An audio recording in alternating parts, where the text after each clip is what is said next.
What would you do if you were stuck living in a world of mystery and horror? One where truly, behind every door was another cosmic horror beyond your comprehension. One where you could never truly feel safe. Well, luckily for you, that world isn't so far away. But the most important question you should be asking yourself is, are you alone?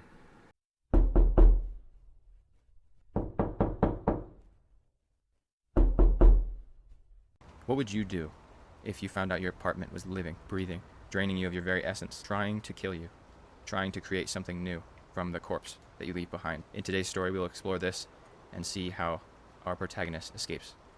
Hello, I'm CC with The Crucible of Character, and today's story was posted on the R No Sleep subreddit by Gamal Frank, and it's entitled, I finally bought my dream apartment. Now the walls are moving, and there's a breathing sound at night, but the landlord says I'm imagining it.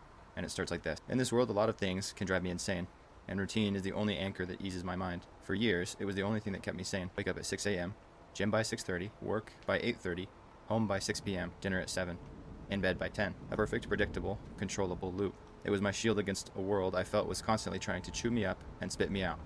A world of soul-sucking jobs, parasitic landlords who saw me as a walking ATM, and banks that smiled while they bled you dry with interest rates.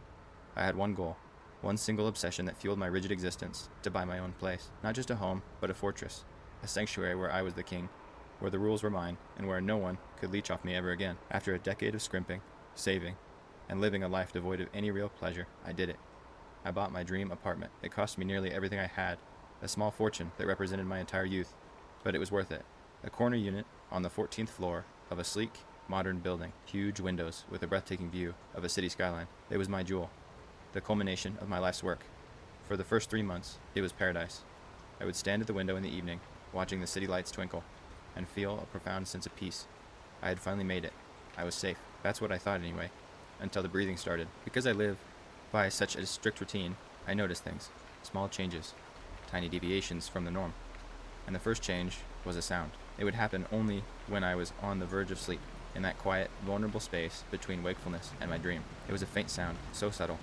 I thought I was imagining it first. A soft, slow inhale, right by my ear. I'd jolt awake, my heart pounding, but the room would be silent. I'd write it off as the wind, or the building's ventilation system, and eventually fall into a restless sleep. Then came the movement. I have a print hanging on the wall opposite my dining table. I eat at the same time every night, in the same chair. One evening, I noticed the print was slightly crooked. I got up, straightened it, and thought nothing of it. The next night, it was crooked again, tilted in the other direction, and I could swear, if I unfocused my eyes just right, that I could see them, flexing. A slow, almost imperceptible pulse, like the sides of a giant lung. Things would fall, a book from a shelf, a fork from the kitchen counter. Never when I was looking, always when my back was turned. I'd just hear the clatter from the other room, a small, startling punctuation mark in the quiet of my evening. I was also starting to notice how empty the building was. For a new, high-end building, it was practically a ghost town. I rarely saw anyone in the hallways, never heard a neighbor through the walls. The only consistent presence was the building manager. He was an impeccably dressed man, always smiling, a placid, empty smile. The odd thing was, I kept seeing him everywhere. I'd see him in the lobby as I left for work, and then a moment later I'd see him again on the street corner, staring up at the building. I once saw him get into an elevator on the ground floor, and when the doors opened on my floor, a perfect copy of him got out. I shook my head, blamed it on lack of sleep, and hurried into my apartment. I wanted rational explanations. The breathing was my own heartbeat in my ears. The walls were the building settling. The falling objects were vibrations from the street below, but the explanations started to feel thin, stretched, like a sheet pulled too tight over a monstrous shape. Soon, the phenomena grew too loud to ignore. The faint breathing in my ear at night became a wet, labored, choking sound, a desperate, rasping gasp for air that would jolt me from sleep, leaving me drenched in a cold sweat, my heart racing. I started dreading going to bed. My sacred sanctuary that renews my sanity became a nightly ordeal. The movement of the walls became undeniable. It was a slow, deep, rhythmic inhalation and exhalation. During the day, it was almost soothing, but at night, in the dark, it was horrifying. My apartment would breathe around me. The pictures on the walls would sway. The floorboards would groan and shift under my feet. The whole structure felt organic, alive. I saw my routine getting destroyed in front of me. I realized my fortress is being conquered, and I just watched. My life was no longer a predictable loop. It was a waking nightmare. I was perpetually exhausted, irritable, paranoid. I had to do something. I went to the building manager, the smiling man who was everywhere at once. I found him in his small, neat office off the main lobby. There's something wrong with my apartment, I said, my voice tight with a week's worth of sleepless anxiety. The walls are moving. There are sounds. He just looked at me with that same placid, unreadable smile. His eyes were like polished stones. Sir, this is a brand new building, state-of-the-art construction. I assure you, it's perfectly sound. No, you don't understand, I insisted, my voice rising. It's breathing. I hear it at night. It's keeping me awake. He leaned back in his chair, the smile never wavering. You look tired, son, he said, his voice smooth as silk. Perhaps you're just overworked. Stressed from work, maybe? It happens. Get some rest. I'm sure everything will seem normal in the morning. His condescending calm, his utter dismissal. It infuriated me. But what could I do? Argue with him? Tell him his building was a living creature? He'd have me evicted for being insane. My next stop was the real estate broker who had sold me the place. The man who had shaken my hand and congratulated me on my wise investment. I found him in his swanky downtown office. The moment he saw me, his friendly, professional demeanor faltered. A flicker of something. Thought it was fear or recognition crossed his face before he smoothed it over. Can I help you? He asked, his voice a little too bright. You sold me the apartment on the 14th floor, I said, closing the office door behind me. We need to talk. I told him everything. The breathing, the moving walls, the smiling manager who seems to exist in multiple places at once. As I spoke, the color drained from the broker's face. He started sweating, fiddling with a pin on his desk, refusing to meet my eyes. Look, he stammered. When I was finished, I'm sure it's just the stress of a new home. These big buildings, they make noises. Stop lying to me, I snarled. I could feel the control, the rigid discipline I'd built my life on, cracking and splintering. You know something? I can see it on your face. Why did you sell me? It's a prime piece of real estate, he said, his voice weak, reciting the sales pitch like a prayer. Great investment. Fantastic view. That's when I snapped. The deep deprivation, the constant fear, the quiet gaslighting, it all erupted into a wave of pure rage. I lunged across the desk, grabbed him by the collar of his expensive shirt, and slammed him back against his chair. His eyes went wide with terror. My life is ruined, I screamed, my face inches from his. My routine is gone. I can't sleep. I can't eat. I can't think. I have nothing left to lose. You are going to tell me what the heck has been going on, or I swear I will kill you right here in this ridiculous chair. The threat was real. I meant it. In that moment, I was a cornered animal, and I didn't care about anything but getting an answer. He broke. Tears streamed down his face, and he started blubbering, the words tumbling out in a panicked, incoherent stream. I'm sorry. I had to. He made me. Who made you? I roared, shaking him. The manager. The landlord. He's not human, the broker sobbed. The building, it's his nest, a breeding ground. What are you talking about? The apartments, he gasped, his eyes wide with terror. I was starting to understand. They're not apartments. They're eggs, each one, and they need sustenance. They feed on the life of the person inside, on their energy, their essence, their routine. It breathes in you, and day after day, the wet choking sound in my ear, the feeling of being drained. It all clicked into a horrifying, impossible sense. It feeds until what? I whispered, my rage turning to ice. The broker looked at me, his face a mask of pure, abject horror. Until it hatches, he whimpered. I didn't know what comes out. I swear, I don't know. That was the deal. I find him a new tenant, and I never have to find out. I let him go. He slumped in his chair, a weeping, pathetic mess. I walked out of his office. My mind was in shock. An egg? I was living inside of an egg, and it was about to hatch. The idea itself seemed funny. I went back to the building. I didn't know what else to do. I had to face him. I walked into the manager's office without knocking, and I found him. He wasn't alone. The office was filled with chairs, and in every single chair sat a perfect, identical copy of the building manager. There must have been 20 of them. They all had the same placid smile, the same polished stone eyes. They all turned their heads in perfect, silent unison to look at me as I entered. And then my mind just realized, and all its walls crumbled down. My legs gave out. I collapsed to my knees on the plush carpet. What do you want from me? I cried with a broken voice. All of them spoke at once, their voices merging into a single, smooth, impossibly resonant chorus that seemed to come from every direction at once. We want nothing. The deal has been made. You signed the contract. You bought the apartment. The deed is a bond, a promise. The vessel belongs to the occupant, and the occupant belongs to the vessel. Please, I begged. Let me go. I'll give it back. I'll give you anything. You cannot leave, the chorus of voices replied, the placid smiles unwavering. It is bound to you now. It will continue to feed no matter where you go. It is almost time. You have been a most nutritious tenant, so full of order, so much delicious energy to consume. The thought of what was gestating inside my walls, nourished by my own life force, made me want to vomit. So that's it? I just wait to die, wait for it to hatch? The many identical faces tilted in unison. A flicker of something that was not a smile touched their lips. There is always a choice, the voice said. The bond can be transferred. The deed can be reassigned. What do you mean? Well, the chorus whispered, leaning forward as one. You find a replacement, a new source of nourishment, a new occupant to see the progress through to its conclusion. Become a broker for us. Find someone to take your place. You will be free to never know what your apartment will hatch. And so here we are. I accepted the offer. What other choice did I have?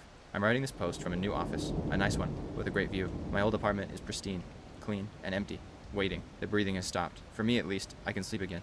My routine is back. My life is my own, and all it cost me was my soul. This story, the one you've just read, is not a confession. It's not a cry for help.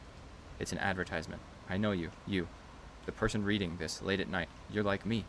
You love these stories. You love the thrill, the mystery, the brush with the abyss. You seek out the darkness. You're not afraid of things that go bump in the night. You're fascinated by them. So I'm offering you a unique opportunity, once in a lifetime chance, to not just read a horror story, but to live one. I have an apartment for sale. A beautiful corner unit on the 14th floor. State of the art. Motivated seller. I can get you a fantastic price. It's an immersive experience. A home with real character. A place that truly becomes a part of you. It's waiting for its next occupant. It's getting hungry. Are you interested? The key is waiting. The end. Wow. That was a really good story. I really liked it a lot. I think there was a lot of things in there that they don't really get used too often, I think. I really like the way that the story was written. I like how we kind of learn things as the character learned things. I think a lot of times in stories, it's easy to portray the story in such a way where the reader kind of has this omniscience about it. But I think in horror, one of the greatest strengths is that you don't really understand what's going on until you see it or until you read it. That really helps to sell those points of, well, horror. I think in this situation, I probably would have probably done something the same. Yeah. I think there are a lot of people out there on those subreddits and on YouTube and in the other corners of the internet that would love to have the opportunity to at least try this. Now, with that being said, I think it just asks us to reevaluate our dreams once again, because I know that somebody would take that deal, and I know that's not a deal that anyone should take, if you understand what I'm saying. I think a lot of times we kind of romanticize or fantasize our passions and dreams and these hobbies that we have to the point where we don't really care what's at stake, we just want to be a part of them. And sure enough, if you want something enough, usually it finds a way of becoming reality. Anyways, my kobolds, what would you have done in this situation? What would you have done to free yourself of this curse, of this contract? Would you have done something similar as the protagonist, or would you have tried to stick it out and fight whatever came? Anyways, I love you. Hope you have a good day. Bye. What would you do if you lived alone? You knew that someone was coming into your home, moving things around without your consent, and was possibly even drugging your pets. Well, in today's story, from r/no sleep by Mr. Krieg Flexington, we'll be exploring that and how they reacted to this, and then be giving my own thoughts on what I would do. Hello, I'm Cece, and let's get in with the story. It is entitled, The Old Lady Next Door Might Have Drugged My Cat, and starts out like this. It's 3 a.m, and I can't sleep. For the past hour or so, I've been laying in my bed trying to ignore the soft, frantic scrabbling of tiny claws with an occasional thump mixed in. These noises are a little easier to ignore than the muffled sobbing coming through the wall from the apartment next door. I hope that's not because of me. Sweet Pea has never been the most energetic cat. She's usually curled up in front of the hall closet, napping, when she isn't giving me judgmental stares from around the doorway. I don't know how such a small creature can be so haughty. Somehow, looking down a nose only 4 inches from the floor, she didn't even run around the place when we first moved in a couple months ago. Something must have happened to her today, and I think I know what that was. Earlier today, when I had just gotten home from work, I found the door unlocked. Inside, I found a diminutive older woman who appeared to be dressed as a rodeo clown's lawyer, crouching down over Sweet Pea with a small plastic bag of handmade treats. I'm sure to most people something like that might be shocking, an event that joins the reliable old party stories like, the time I thought my dog was a pile of laundry, for decades to come. But for me, it was just Thursday. My landlord Ruth has a little issue with boundaries. She's the kind of woman who, in theory, might be lovely to be around in tiny doses. She brings over trays of delicious homemade pastries and cookies that always seem to disappear faster than you could think should be possible. She listens to you talk, the eyes open wide, bulging behind her thick, rhinestone-rimmed glasses, heart open even wider. But it was the 3rd time this week I had come home to find her in my apartment. The 3rd time this week a surprise social interaction was sprung on me when all I wanted to do was kick off my customer service voice at the door and not think about how one day a robot will be able to talk to people better than I do. Dang it, Ruth. Why are you here when I'm not? She jolted upright, with a cry like an extinct bird's mating call, knocking the single dining room chair over with her prodigious backside. Sweet Pea tore out of the kitchen like she was on fire, bringing down a tower of old pizza boxes in an uncontrolled demolition. Ruth sheepishly kicked a couple of pizza bones to a pile and swiped surprisingly steady hands down the front of her neon fuchsia pantsuit as she hit me with the full force of her $50,000 smile. The cacophonous rattling of her many plastic arm bangles was drowned out by her voice, as soft as a buzzsaw and twice as loud. Oh, darling, I thought I would just poke my head in and tidy up a tad, and then I couldn't just not say hello to Sweet Pea. Oh, isn't she just a darling? You know I had one just like her, except he only had 3 legs. This was way back in... Oh yes, I think it was... You can't keep coming in here when I'm not home, Ruth. Well, why not? It's my gosh darn building. I'm here offering my services at no extra charge to boot. I cook, I clean, I'm pretty nifty with a screwdriver and hammer. I can conversate with the best of 'em. Heck, just the other day... It's against the law? The law? She threw her head back and cackled deeply, lime green fingernails clutching at her midsection as she leaned back against the sink. Well, according to Johnny Law, you're just a friend who stays over a lot and helps with the light bill sometimes. I know you don't mean it anyhow. You know, if you just tell me to get out, I'll just up and skedaddle. Come on now, Jack. I'm just trying to make a connection. You don't like me? You like me, don't you, Jack? I just went to help my tenants. What's so gosh darn bad about that? Look, the sink is absolutely crawling with ants. This place could use a woman's touch every now and then. I stormed over to the faucet and opened the hot water handle full blast, swiftly and decisively washing the horde of tiny squirming bugs down the drain. In a way, I felt bad for them. They were just living their little lives, oblivious that in an instant I would decide to wash it all away. Ruth was silent as I enacted my ant genocide, and when I turned around afterwards, she wore a strange expression I couldn't place on her pinched, leathery face. I thought I was being a bit harsh at the time, but sometimes you kind of have to be to get your dang alone time. There are no more ants, no more ants, no more Ruth. Get out, please. If I had hurt her feelings, she recovered quickly, once again blinding me with a smile far too big for her face. Getting hit with that at point blank is like realizing the light at the end of the tunnel is the reflection of your flashlight on a sleek metal cowcatcher bearing down on you. I can tell you're having a tough day, darling, so I'll get out of your hair. The last thing I want is you closing yourself off to me, like some of the other tenants. I'll be back another time when you're ready to grab a bag and a broom. Please give Sweet Pea my love, and tell her she's the prettiest most. Sometimes you have to end her sentences for her, so I cut her off there with a winning smile of my own, one forged through many years of serving the public. For maximum effect, I squinted my eyes the same way she did. Most people subconsciously enjoy being mirrored. It makes them feel like they're not alone. Okay, thanks, Ruth. Bye. I shouted as I shooed her away from the door, and finally she began trundling her way to the elevator. Her thick, square heels portended her looming approach, and I pictured the townspeople shuddering their shades in fear that she may darken their doorstep. Before I could flee to the safety of my nest, I turned around to see my neighbor from the other side of the apartment, Darla. Though she had a smirk on her mousy face and a bottle of whiskey in her hands, I could also see that her little black t-shirt was inside out and her mascara was running. Hey, dork, I see you have survived Hurricane Ruth. Want to forget about your troubles? She tilted her head and looked up at me with bright blue eyes that were swimming as her chipped nails played a beat on the glass bottle. I knew that turning her down would just have her crying and throwing things at the walls all night, and I was so tired I almost did anyways. I figured with any luck, she would be passed out on the couch in 20 minutes and I could finally get to relaxing. Today is just not my lucky day. If she had any comments about the state of my apartment, she mercifully kept them to herself, collapsing into the couch like a crumbling ruin as she eagerly unscrewed the bottle. We didn't talk much, thankfully, merely passing the bottle back and forth as we stared blankly at the flickering glow of the TV. Something was clearly bothering her, but she didn't want to say, and I didn't want to ask. In a way, it was nice to let all of my thoughts slide out of my head like a cracked egg and just exist. Eventually, the bottle ran dry. Then, the unopened bottle of rum I had stashed in the back of the cabinet ran dry too.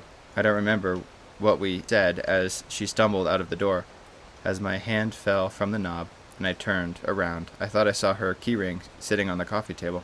In retrospect, perhaps the way I threw open the door was a bit dramatic, but whatever I had been planning to say was shocked out of me when I saw Darla was standing there. I turned to look inside to restart my train of thought, but the bare top of my table gave me nothing. In hindsight, I had probably been looking at a giant cockroach with my bleary eyes for the first time. When I turned back to look at her, my swimming mind once again struggled to convey anything. It's supposed to be my job to communicate with people. It was downright shameful. Whatever I had been trying to communicate, she got a different signal. I won't bore you with the details for my sake more than yours. The only pertinent ones are that I was unfortunately short. I'm a bit out of practice, it seems, and she was never out of my sight the whole time. Well, we both had our eyes closed for most of it, but you get what I mean. She was probably thinking of someone else too. When we were finished, I made the worst mistake of all. I tried to be funny. Hey, try not to forget your keys this time. I think I was setting up some lame pun, but I never got that far. She burst into tears and immediately started grabbing her clothes, turning her face away as I tried to explain. No, wait, I wasn't saying you should leave. She cut me off with a harsh hand gesture. Still facing away, her reply came in a warbling, artificially cheery voice. No, I know that.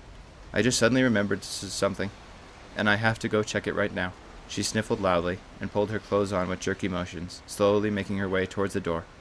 Just before she walked out, she turned and did her level best at a smile that looked like a chalk sidewalk drawing in a downpour. This was, nice. Maybe we can hang another time. Sorry I made it so weird. She was at the door before I could correct her, and it wasn't a full minute before I heard her softly crying through the wall. It was getting pretty late by that point, so I filled up Sweet Pea's bowl, only briefly stopping to note that she hadn't immediately come sauntering up to judge me through half-lidded eyes, and headed to bed. I should have probably checked her litter box, but I was exhausted, and had a pretty good idea that Ruth had made it her first stop. I haven't seen Sweet Pea all night since I caught Ruth feeding her homemade treats. Suddenly, a blood-curdling scream echoes through the wall, followed by several impacts of smashing glass. I got up, motionless in bed, for long seconds, struggling to listen for any signs of life over the maddening scratching coming from my kitchen. My heart races a mile a minute as I slowly climb out of bed. Taking a step towards the wall I shared with Darla, I almost jumped clear out of my skin when a crashing sound rings out from my kitchen. Sweet Pea must have knocked over a mug. I crossed the distance to the wall swiftly, leaving behind a string of mumbled curses I'd rather not repeat here. I pressed my ear to the wall to listen for signs of life from next door, but that only seems to amplify the frantic scratching sounds. The wall somehow picking up the vibrations. Eventually I hear the sobbing pick up again, and I breathe a sigh of relief. I'm not going to say she's okay, but at least she's alive over there. The door to my bedroom makes a soft clicking noise when I turn the handle, and the scratching sounds immediately stop. Swallowing hard, I open the door and slowly step into the silent stillness. I had forgotten to turn the TV off, and the input screen bathes the room in a cool blue, casting harsh shadows across the discarded cardboard and half-empty plastic bags.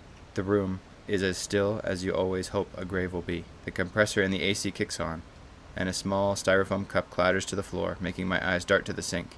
On the floor below, the tiny white cup lazily rolls back and forth in a small field of shiny ceramic shards. The air from the vent must have knocked over the styrofoam.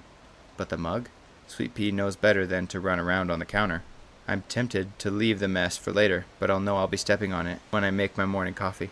Plus, it could be dangerous to the 8-pound cat that lives in the bottom half foot of my apartment. I was walking past the sink to grab the broom when I heard a light creak of a stealthy step on a loose laminate floor tile. When I turn to look, I see a dark shape dart out of view under the couch and instinctively take a step back, holding in a scream by biting my lip almost as deep as the shards of my favorite mug bite into my heel. The mess can wait. I need to get a hold of that dang cat before she gives me a heart attack. I want to go pluck the broken shards of ceramic in the bathroom, but for some reason I can't bring myself to walk past the sofa. Sweet Pea? Come on, girl, come out. I feel stupid calling to her like that, especially as the silence that answered hangs heavily in the air. She's as likely to come when I call as she is to climb up onto my lap. We just don't have that kind of relationship. I hoped that at least she would move or something, give me some indication that she was alive. Anxiety digs its long fingers into the back of my skull and squeezes my mind tight as I struggle to dismiss the dark thoughts hemming me in. She's just acting weird. Maybe she caught that roach I saw earlier and doesn't want to talk with her mouth full. Maybe the mug had landed on her head and she lay dying under the couch right now, gray sludge trickling down the sides of her tiny face as she watches what's supposed to be her caretaker tremble in fear and do nothing. I take a deep breath to calm my nerves, and almost immediately I can feel the grip of anxiety loosen. Being careful to not bump the shrapnel in my heel, I slowly lower myself to the floor and peer underneath the couch. I should have turned on the light. It's pitch black under there and cluttered with old plastic wrappers and long-lost socks. Geez, I need to clean up a bit sometimes. I know it's been getting bad, I know. I have to clean it up at some point, but I just never seem to have the energy. Putting on the fake smile voice all day to deal with entitled rich people is exhausting. By the time I get home, I just want to sink into the sofa and forget about the day. Crawling towards the couch on my hands and knees, I think I see some movement, so I lean down and stick my arm under, turning my face away to reach further towards the back, as my fingers probe into dusty cobwebs and forgotten pieces of discarded food. I think I hear a rustle, and call out to her again. Getting real tired of this, Pea. She responds with a soft, growling whine, somehow coming from in front of me. I turn my head and see her tense body crouched in the darkness under the coffee table. Did she sneak around behind me when I was bending down to reach under the couch? Before I can react, she thunders past my face like a woolly freight train, scattering trash and stray hairs like a smoke bomb. She streaks down the hall and around the corner, yowling and hissing the whole way. I hear her collide with the door as I shoot to my feet, ignoring the searing pain in my heel, to sprint after her as the sounds of her own struggle intensify. I round the corner to the sound of a dull thud that precludes a heavy silence and come to a sudden halt. The door to the hall closet is open. I don't know how long I was standing there, but the thought of Sweet Pea, laying on the floor with a broken neck, an accusatory glare with vacant eyes, snaps me out of it, and I step into the threshold. The closet looks just as I remember, with one small difference. A small cardboard box has fallen off of the shelf and lay slanted in the corner. The side that was labeled is facing away, but I don't need to see it to know which box it is. I don't even realize I've been slowly backing away until a shard of ceramic embedded in my heel makes contact with the baseboard in the hallway, sending a bright bolt of pain up my spine that snaps me out of my daze. I realize now that the perfect silence has been broken by a low growl emanates from just underneath me. I can't begin to describe the relief I feel when I look down and see Sweet Pea hunched at my feet, staring into the darkness of the hall closet. I swiftly close the closet door and bend down to pick her up, wincing as the pain in my legs begins to really make itself at home. Surprisingly, she doesn't complain as I escort her to the bathroom for first aid. I'm not a vet, but as far as I can tell, she has no injuries, save for one small patch of fur missing on her flank. I assume that's from running into the closet door so hard it popped open. Her eyes are clear and alert, and she hasn't had any more episodes the whole time I was pulling the shards of the coffee cup out of my foot. My best guess is she had a reaction to something in the treat Ruth fed her earlier. God only knows what the heck it's made of, and it seems to have worn off. If I see any other strange behaviors tomorrow, I'll get her looked at, but for now I'm eager to put this night behind me. On the way out of the bathroom, I pause at the hall closet and, without turning to look, gently turn the small lock on the handle. Maybe Sweet Pea can sleep in my bedroom tonight, just this once. Alrighty, that's going to wrap up our story for today. This is a multiple part story, and it looks like the author at the time of recording this video had only put out the first part. But I'm really excited to see what comes of it, what comes next. I'm excited. Hopefully y'all liked it, and hopefully you want to see the next one, and if you do, just let me know in the comments below, and I'll be sure to keep an eye on it. I think the story was pretty good. I think that this person is pretty intelligent. I think that they did the most with what they had. I think that they probably didn't assume that that was the landlord lady coming in the middle of the night and pushing things around. I think that as the readers, we can definitely assume that that's probably what happened, that she was in there trying to maybe poison the cat. I have a kind of suspicion that she might try to drug him and cut off one of his legs to make it more like her cat that she misses so much, especially whereas the cat reminds the landlord of the old cat so much. What do you think will happen in the next installment? What do you think you would do in this scenario? Do you think you'd stay there? Do you think you'd move? What would the lengths be that you would go for some cheap rent? What do you think is going to happen with the neighbor? What do you think makes them so sad all the time? Maybe it's the landlord as well. I guess we'll have to see. Anyways, thank you guys for watching. I appreciate it a lot, and I will catch you in the next one. Bye. What would you do if you were alone in the woods at night, camping, when out of nowhere the forest decided it wanted to eat you? Well, that will be the subject for today's story. If you stick around, we'll try and understand what the protagonist might do in this scenario, and at the end I'll give my spiel about what I think. Hello, I'm CC, and welcome to the Crucible of Character. Today's story was written on the r/NoSleep subreddit by Gamal Frank, and it's entitled, "The Campsite I Found in the Woods Was Perfect. Too Perfect." I'm writing this from a motel because I had to leave my tent behind, and it starts out like this. I need to write this down. I need to get it out of my head and into the world because I feel like I'm going crazy, and because I need to warn people. I'm an experienced hiker. I'm not one of those weekend warriors who sticks to the paved, well-marked trails. I like the deep woods, the places where you can walk for a whole day and not see another soul. I had a long weekend, so I decided to tackle a remote trail in a state forest a few hours from my home. My plan was simple. Hike in about 5 or 6 miles, find a good spot, camp for the night, and hike out the next day. Standard stuff. The hike in was beautiful. The air was crisp. The sky was brilliant, cloudless blue, and the late autumn sun cast long, golden shafts of light through the canopy. The only sounds were the crunch of my boots on the fallen leaves, the chatter of a distant sparrow, and the wind whispering through the trees. This is why I do it, the feeling of absolute peace, of being completely disconnected from the noise of the world. After a few hours of steady hiking, I started looking for a place to make camp.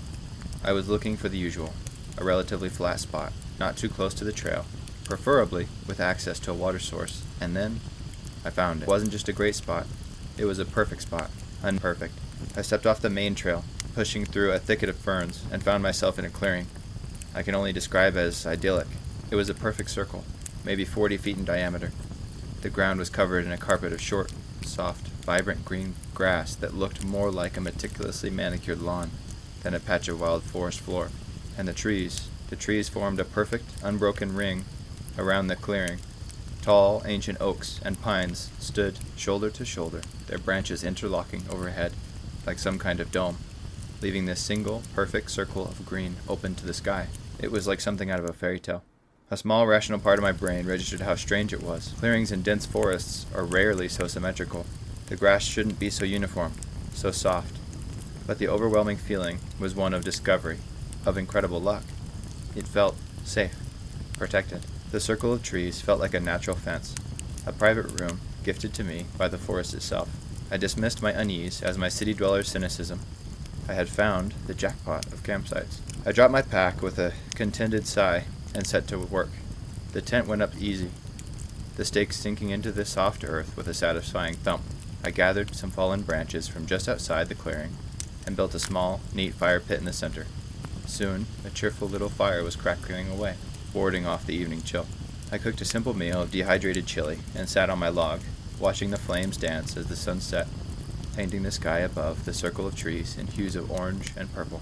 This, I thought to myself, is perfect. This is what it's all about. As true darkness fell, the forest changed, as it always does. The familiar woods of the day became a strange place of shadows and unseen movements. But I was snug in my little circle of light and warmth. I felt completely secure. After cleaning up my cook set, I doused the fire thoroughly, making sure every ember was out, and crawled into my tent. I zipped up the flap, settling into my sleeping bag, and tried to sleep. And that's when the perfection started to unravel. It began with a feeling, a strange sensation from the ground beneath me. It was a faint, almost imperceptible movement directly under my sleeping bag. It felt like insects, a whole lot of them, moving around just under the tent floor. A low-grade, creepy-crawly feeling. I tried to ignore it. I'm in the woods after all. There are bugs. I pulled my sleeping bag tighter around me and closed my eyes, focusing on the gentle sounds of the night. But I couldn't sleep. The feeling persisted. A constant, subtle, wriggling sensation against my back. It wasn't painful, it was just wrong. And the noises started. They came from outside the tent, from the ring of trees surrounding the clearing. A soft snap of a twig, the dry rustle of leaves. At first, I assumed it was just an animal. A deer maybe a raccoon? But the sounds were too regular. Snap, rustle, snap. They seemed to be moving slowly around the perimeter of the clearing, like someone is moving around me in the darkness. My heart started to beat a little faster. I lay there, perfectly still, my ears straining in the darkness. And then I saw the shadows. My tent is made of a thin, light-colored nylon. The moon was bright, and it cast eerie, dancing shadows of the tree branches onto the tent walls. I watched them, trying to calm my racing mind. It's just the wind, I told myself. The wind is making the branches move, but there was no wind. The air was dead still, yet the shadows on my tent walls were moving, not just swaying, but actively, deliberately shifting. They were long, thin, finger-like shadows, and they were stroking the outside of my tent. I could see them sliding up the walls, tracing the seams like curious probing fingers. I sat bolt upright, my breath caught in my throat. I grabbed my powerful flashlight from the mesh pocket beside me. My hand was shaking. I flicked it on, pointing the bright, white beam at the tent wall. The shadow vanished in the glare. I swept the beam around the inside of the tent. Nothing. Just me, my gear, and my hammering heart. I turned the light off. The shadow fingers returned, caressing the thin fabric. I was terrified now. The feeling from the ground had intensified. It wasn't just a vague wriggling anymore. It was faster, more deliberate.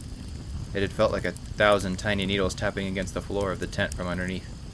I fumbled for the flashlight again, my hands slick with sweat, and pointed the beam down at the tent floor beside my sleeping bag. And I saw it. The grass had come through. Dozens of thin, blade-like shoots of the soft green grass had pierced the thick nylon floor of my tent.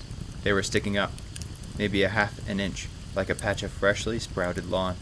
But that wasn't the worst part. They were moving. They were swaying back and forth, in perfect, horrifying unison. Swish, swish, swish. A tiny, hypnotic, rhythmic motion. They weren't just blades of grass. They were something else. Cilia, teeth, feelers. They were testing the air inside my tent. They were trying to find me. I screamed, then scrambled for the zipper of my tent door, my fingers feeling like useless, clumsy sausages. The sound of the zipper was obscenely loud in the silence. I burst out from the tent and stumbled to my feet in the center of the clearing, whipping the beam of my flashlight around wildly. The clearing was empty, the circle of trees silent and still. For a moment, a sliver of hope, of denial, cut through my panic. Maybe I was hallucinating. Maybe I had finally lost it. Then I turned the flashlight back on my tent, and the world fell out from under me. The tree branches weren't coming from the trees. They were coming from the ground. Dozens of thick, dark, root-like tendrils, the color of wet earth, had erupted from the soft green grass of the clearing. They were wrapped around my tent, constricting it, squeezing it like a giant boa constrictor. The sleek dome of my tent was misshapen, buckled inwards under the pressure. The roots were fibrous and sinewy, and I could swear I saw them pulsing with a slow, rhythmic beat, like a network of dark veins. They were pulling the tent downwards into the soft earth, which seemed to be yielding, sinking. It looked like my tent was being eaten, digested, and in that moment of absolute soul-shattering horror, I understood. I didn't think. I didn't grab my pack.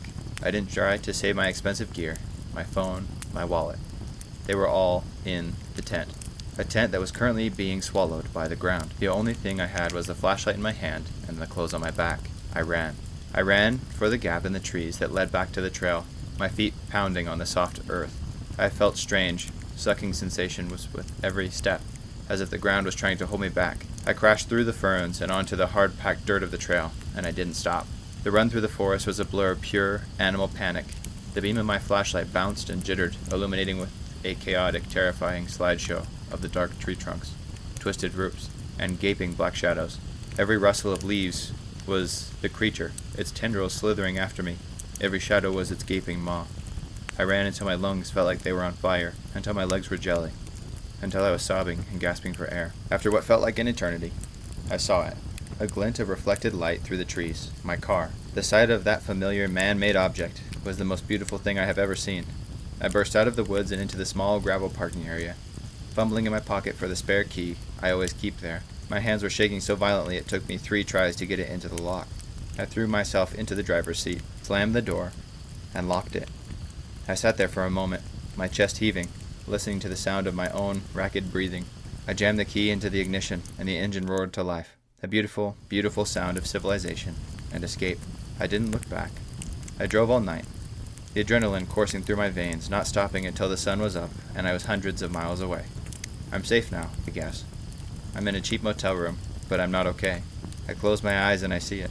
The wiggling grass, the pulsing, dark roots, the way my tent buckled and sank into the earth. I think the clearing wasn't a clearing. It was a thing, a living thing. The soft grass wasn't grass. It was a lure, the soft lining of a mouth. The perfect circle of trees wasn't a protective fence. It was the rim of the jaw, and I had willingly, happily set up my camp on its tongue. The end. I like that story a lot. This is an author that I've read a story from previously. That is definitely a good sign that you should go check out my other videos. But I do like the story. I like the way that this author writes. I like all these experiences that he likes to share. I think it's cool to think about how we're kind of small in this world. There's so many things that we don't know about this world. And although I doubt that this could be a real creature out there, we know so little about the world and about the things in it. And we discover so many new things each and every day that, to me, it seems like maybe this could be a possibility. I think as someone who has gone camping a lot in their life, I love camping a lot. And every time I go, it tends to remind you just how small you are in the world and how fragile we are as humans. How easy it would be to just kind of stumble off a cliff and be gone forever. How easy it would be to starve or to freeze to death. All of these things, we tend to take these things for granted in our lives. And I think this is a great reminder to be grateful of the things we have. And if there's any application that I can give, please take a look around you and imagine the things that you wouldn't have if you were just outside in the wilderness having to make it on your own. With that being said, what would you do in this scenario? Would you have run away? Would you have tried to stay and maybe fight the monster? Would you have maybe not even started at this camping site in the beginning? Any thoughts, suggestions, or ideas? I'd love to hear about them in the comments below. I'll be sure to reply to all the comments that I get. Thank you so much for sticking around to the end. This has been CC with the Crucible Character, and I will talk to you next time. Bye. What would you do if you went urban exploring with your friends, only to realize that this place that you thought would be a fun adventure turned out to be something more dangerous and much more evil? What if while you were urban exploring in this place with your friends, something decided it wanted to keep you in this old abandoned place forever, never to be able to leave, never to be able to go back to normal? Well, in today's video, we will be exploring this, understanding what the protagonist might do to get out of the situation, as well as me giving my spiel at the end. Hello, I'm Cece. Welcome to the Crucible of Character. Today's story was sent in by r/scary stories, and it was written by Promotion OK 6582, and it's entitled, "We went exploring in the basement of an abandoned factory, and something found us." And it starts like this. Zoe leaned against the old abandoned factory, lighting up a cigarette while waiting for her friends. "Don't forget the bag out of the car," Mason called back to his friend, Ethan, who was already pulling the bag off the back seat before closing the door. Yeah, he grumbled, slinging the bag over his shoulder. Zoe took another drag of her cigarette before tossing it onto the ground and stomping it out. It was an overcast day, and the factory stood unassuming in the middle of an empty field. Half the windows were shattered, and the other half thick with grime. "All right, well," Mason looked at Zoe. We ready?" Zoe widened her eyes and pursed her lips in that exaggerated "well, here goes nothing" look. The three of them climbed through a hole in the wall of the building. There was a faint smell of oil and grease in the air, and a constant whistling from the wind threading through various openings. "Holy crap, this place is creepy," Ethan whispered. "You don't need to whisper. I don't think there's anyone here," Mason replied, throwing a stone through a window, causing it to shatter. The noise reverberated around the building. Ethan cringed at the sound. "Okay, was that necessary?" Zoe laughed and wandered further in, looking at all the abandoned machinery. Huge metal production machines left to rust stood looming over broken conveyor belts. "So apparently, this building manufactured medical mannequins," Ethan said, scrolling through his phone. Mason shone his flashlight into a maintenance closet. "What, like those CPR training dummies?" "I think so, yeah. It says here they abandoned production in 1986 due to an accident, claiming the lives of 7 workers. Crap. Wonder what the heck happened," Zoe replied, moving a piece of timber out from in front of a steep, rusted metal staircase. She looked down into the darkness before shining her flashlight down. The light only illuminated a few of the steps. "Hey guys, creepy basement," she called out, turning around and looking at the other two. Mason tossed the piece of metal pipe he was holding and wandered over to her. Ethan turned his phone off and joined them. They all looked down into the darkness. "Not it," Mason called first. "Not it," Zoe replied quickly. "Ah, crap," Ethan sighed. Ethan took a deep breath before carefully stepping down onto the first step. The staircase groaned loudly, and Ethan immediately jumped back. "It won't hold my weight. There's no way." Mason groaned and pushed him out of the way, quickly descending the staircase, his flashlight disappearing into the darkness. "Dude," Ethan sighed again. Zoe smirked and went down next. Ethan quickly followed, not wanting to be alone. The smell of oil and grease intensified. The air became thick and humid. Zoe shone her flashlight down the steps, descending slower as she noticed a couple of the steps were missing. When they reached the bottom, they found Mason crouching down. "Be careful. The floor is coated with grease or something," Mason said, looking up at them. Ethan shone his flashlight around the basement space. They were in a small brick room with a couple of connecting hallways and some pipes running along the walls and ceiling. The floor was concrete, but coated with a slippery, grease-like substance. Mason stood and shone his light down the hallway. Ethan felt his throat tighten. He wasn't normally a fan of enclosed spaces. If he was being honest, he didn't even want to tag along, but apparently the guy who normally came with them was sick and couldn't make it. They followed the hallway slowly, making sure not to slide on the slippery floor. Zoe stopped at a doorway with a piece of paper taped to the door. "Do not open." Mason turned and looked at the door. "I think that means we should open it. What if there are dangerous chemicals in there? I mean, if it's worth putting a sign." Zoe ignored him and tried the handle, but it was locked. Crap. Oh well. Ethan let out a quiet sigh of relief, and they carried on down the hallway. They passed into the room and looked inside. The room was filled with open cardboard boxes. They wandered in, and Ethan poked his head into one of the boxes and screamed.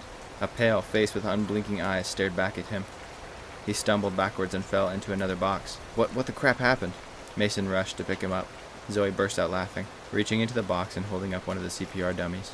"What the heck, dude?" Ethan's heart was still racing. "You scared the crap out of us, you idiot." Zoe tossed the dummy back in the box. As they went to leave, they heard a loud crash come from down the hallway, like a shelf falling over. "Dude!" Mason froze mid-step. What the crap was that? They all went quiet to listen. "Must have been a bat, or like maybe some kind of animal trap down here," Zoe whispered. "What if there's a heckin' squatter down here, dude?" Ethan stammered. "Maybe we should go," Zoe whispered, even quieter this time. "Are you kidding? This is awesome." Mason grinned, pushing ahead and walking towards the noise. What are you doing, dude? Ethan choked, nervously trailing behind. That's why we came here, isn't it? To explore crap like this? Mason replied, turning his head. Watch out, Zoe called out, but Mason walked straight into a pipe jutting awkwardly out of the wall. Mason slammed into it, his feet sliding on the greasy floor as he went down with a thud. He groaned in pain. Be careful, dude, Zoe said, trying to pull him up without slipping. From the darkness ahead of them, a disembodied voice called out, Be careful, dude. The voice sounded exactly like Zoe's, but pitched down an octave. What the? Ethan cried out, backing up carefully, trying not to slip. What the? The voice ran out, slightly closer, mimicking his voice almost perfectly. Almost. Zoe pulled Mason to his feet. Let's get out of here, she yelled, and they all turned to run. Ethan was first, the light from his flashlight bouncing off the walls as he ran straight past the staircase hallway. Zoe and Mason made it down the correct hallway, and Ethan slid, trying to turn around. Hey, wait for me, guys, please, he called out, his voice breaking. He felt his heart drop as he heard the voice mimic him again, and something far worse, running. He heard something in a dead sprint coming towards him, like bare feet slapping against the floor. He screamed and turned to run, sliding every couple of seconds. The thing was gaining on him, like the slippery floor didn't affect it at all. He ran down the hallway and threw himself into a room filled with broken dummies. He put a hand over his mouth and hid in the corner of the room, crouching down as low as possible as the thing ran straight past. He could still feel himself starting to hyperventilate. It felt like at any second he would burst into tears. He sat in the darkness for what felt like hours. He had no idea where the thing was. He couldn't hear it anymore. When his breathing steadied, he clicked his flashlight on and stood up. There was hundreds of dummies stacked on top of each other. As he was stepping over them, he noticed one in the opposite corner. He froze. Something was wrong about this one. This one had arms and legs. His heart dropped. Its face contorted, and its mouth opened. Hey, wait for me, guys, please. The end. That was a really good story today. I liked it a lot. I think that the protagonist definitely did the most with what he had. There wasn't a whole lot of different options that could have been taken there, that's for sure. I think in a life and death situation, we don't often give ourselves enough credit. I think that a lot of people make decisions in those life or death situations. I've definitely been close to death a few times in my life, and I think we make what seem like rational decisions in the moment.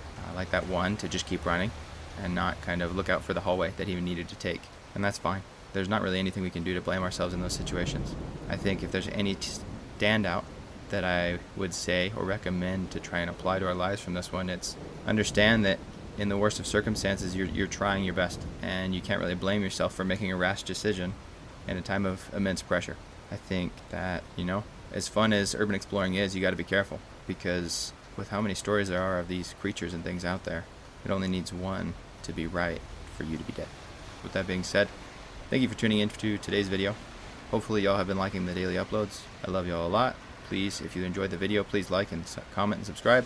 And let me know your thoughts. What would you have done in this situation? Would you have done anything differently? Would you have stayed at home and just watched TV instead of gone urban exploring? Was there anything that you could have done differently in that situation? Or do you think you might have fallen into that same rationale in those tough moments? Again, please let me know in the comments, and please let me know if you like the videos. Alrighty, this has been CC, and bye. Have you ever felt truly helpless? Truly like no matter what you did, there was no way out of a situation. Like no matter how hard you tried or struggled or cried for help, no one was going to be able to come. No one was going to save you. And all you had to do was await your doom. Well, in today's story, that's what we'll be talking about. The effects of that on the brain and what we might be able to do in these situations. Today's story was posted on the r/no sleep subreddit by Heineke, and it's entitled Toys in a Bathtub. Starts like this. 100,000 annual deaths in the modern day. A number like that feels so impersonal, so easy to ignore. It may even sound small to some. 100,000 lives ended before their time. Each one represents a face, a personality, a family. When I say these things, I can't help but wonder what might go through someone's head. Do I mean some type of disease? Some war? I'm talking about commercial fishing. Commercial fishing takes approximately 100,000 lives worldwide every year. That puts it on par with liver cancer globally and drug overdoses in the United States. The sea is an unforgiving place to us who do not belong here. Storms sweep in from out of nowhere. Winds that feel like they'll pluck you off your ship and throw you overboard into that inky, black water. The waves themselves are like hands trying to rip you from the deck and drown you. The equipment itself is dangerous. People get caught in nets, winches, or lines, or simply getting crushed by heavy machinery, on 20-hour shifts, and being hundreds of miles away from any type of medical help. And the numbers start to seem more realistic. There's a million ways it can happen, and I've thought about almost all of them. What they'd feel like, how long it would take to be over. I thought I was at peace with it, the risk of dying like that. My entire family is one of fishermen, and I wouldn't be the first to go out that way. Every fisherman knows he's rolling the dice with the sea. Some think their number won't come up, but I always thought mine would. I just didn't think it would come up like this. I was okay with it. I loved the sea, and everyone dies one day.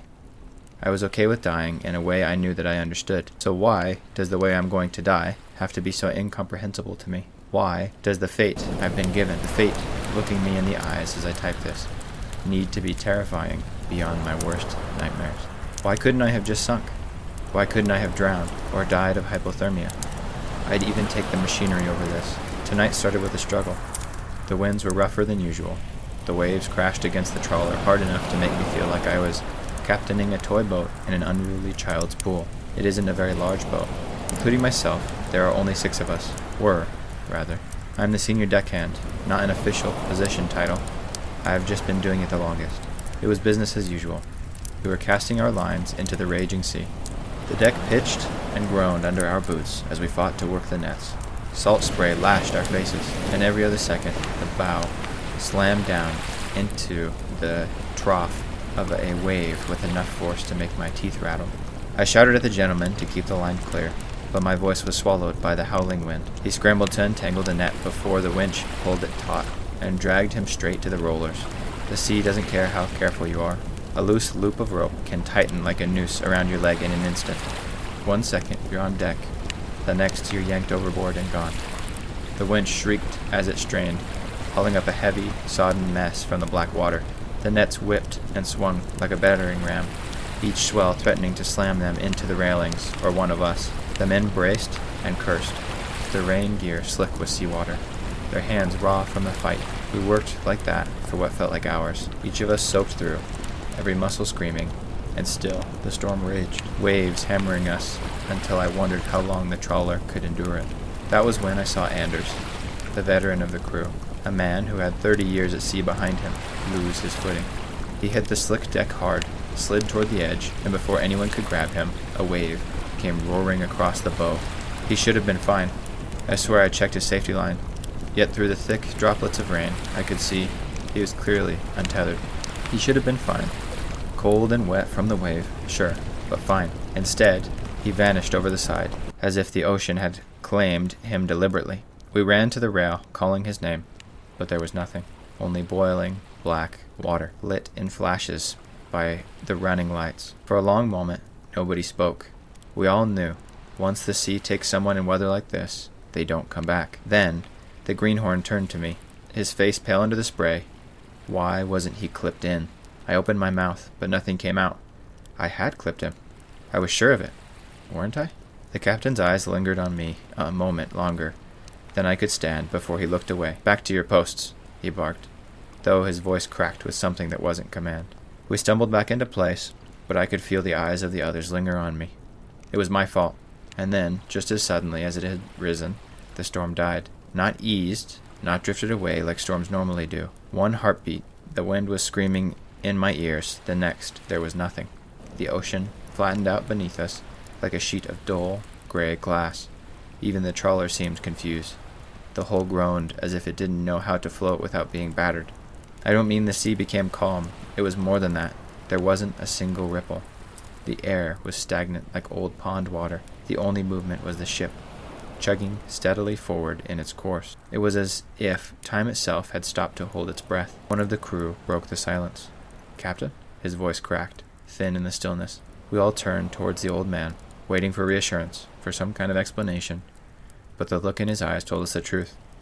He was just as lost as we were. The ship stopped so suddenly that it sent me to the ground. It was like a car hitting a brick wall. I got to my feet and looked over the sides of the boat, 2 of my peers following suit. "A reef?"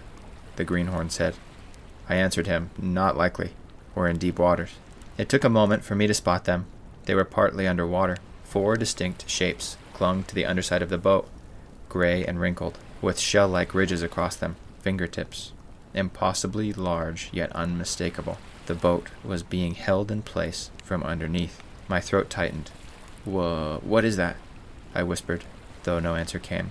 The trawler jolted violently to port, throwing us into the rail.